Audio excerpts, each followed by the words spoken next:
ป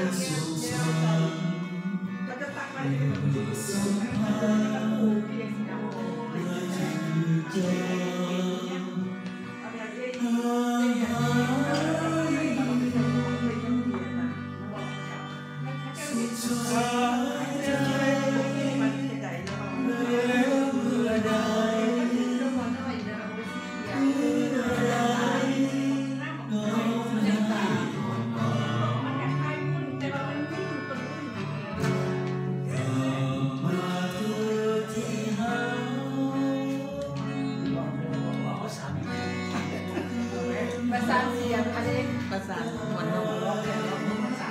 นอยากได้สิได้ดนตรีพิเศษดร.คอนเสิร์ตมาเสกใหม่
เมื่อน้อย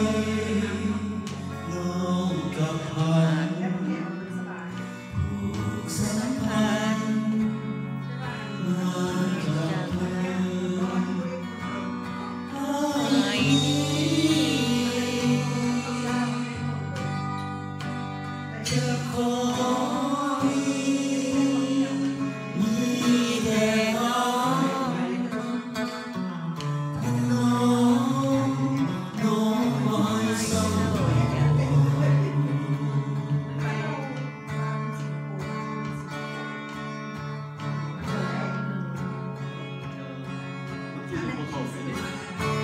ตัวโบโซ่ครับเขาสุดแล้วเมื่อกี้ตัวโบโซ่เขาตบมือเอใหญ่เอน้อยขอบใจน้ำดร.เสิร์ตขอบใจนะอันนั้นสินเอใหญ่ครับ เอาพ่อไอ้ที่ยืมน้องบอลลูน นักร้องครู